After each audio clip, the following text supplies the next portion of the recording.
नमस्ते, learn with ममता 24 में आपका स्वागत है। हम पढ़ रहे हैं शब्द विचार का पाठ। शब्द विचार में आज हम पढ़ेंगे रचना के आधार पर शब्द। रचना के आधार पर शब्दों के 3 भेद हैं। पहला है रूढ़, दूसरा है यौगिक, तीसरा है योग रूढ़। रूढ़ शब्द हम किसे कहते हैं? ऐसे शब्द जिनके टुकड़े करने पर सार्थक खंड प्राप्त ना हो, उन्हें रूढ़ शब्द कहते हैं। सार्थक का मतलब होता है जिसका अर्थ होता है। जैसे फूल एक शब्द है। फूल के अगर हम टुकड़े कर दे तो दोनों का अलग अलग कोई अर्थ नहीं निकलता। जैसे फू और ला का अलग अलग कोई अर्थ नहीं निकलता। सेम मोती, मोती को भी अगर हम इसके टुकड़े कर दे तो मो और ती का अलग अलग कोई अर्थ नहीं निकलता है। तो ऐसे शब्दों को हम रूढ़ कहते हैं जिनके टुकड़े करने पर कोई अर्थ प्राप्त ना हो। दूसरा है हमारा यौगिक शब्द। दो या दो से अधिक शब्दों के योग से बने शब्द यौगिक शब्द कहलाते हैं। इनके टुकड़े किए जा सकते हैं और इनके टुकड़े करने पर हमें अर्थ प्राप्त होता है।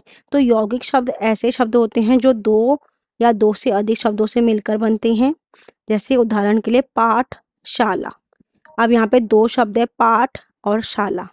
अब इन दोनों के टुकड़े करने पे दोनों का ही अर्थ होता है, पाठ का भी और शाला का भी। तो ऐसे शब्द यौगिक शब्द होते हैं।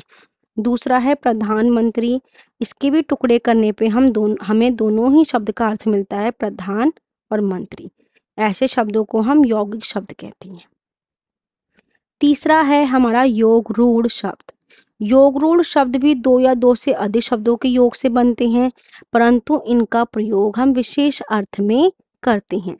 अब योग रूढ़ शब्द भी दो या दो से अधिक शब्दों के योग से बनते हैं और इनका प्रयोग हम विशेष अर्थ में करते हैं। जैसे पीतांबर है, पीतांबर को तोड़ने पर दो शब्द निकलते हैं, पीत और अंबर।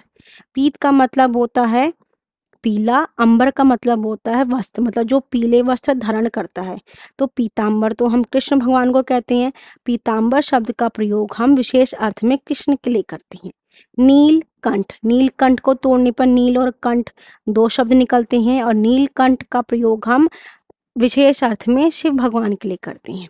लंबोदर, लंबोदर को भी तोड़ने पे दो शब्द प्राप्त होते हैं, लंबा और उदर। लंबोदर शब्द का प्रयोग भी हम विशेष अर्थ में गणेश के लिए करते हैं। धन्यवाद। आपको ये वीडियो पसंद आया हो तो please like, share and subscribe कीजिए और ऐसी छोटी छोटी वीडियो के लिए हमें फॉलो कीजिए। धन्यवाद।